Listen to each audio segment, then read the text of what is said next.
অতি দ্রুততার সাথে এগিয়ে আসছে। তার ব্যক্তিগত দায়িত্ব সমগ্র রশি অতিক্রম করছে। এই বাধার মূল লক্ষ্য গিরিপথ অতিক্রম করাই হচ্ছে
আজকের মহড়ায় 55 পদাতিক ডিভিশনের গড় সময় ছিল 3 মিনিট 2 সেকেন্ড 140 মিলিসেকেন্ড।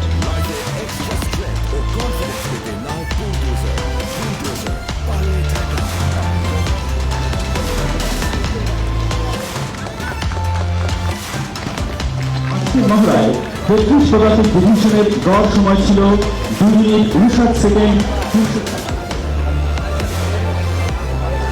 একটু গাউডে যান সাথে ছবি সবাই নিছিলেন গ্রুপ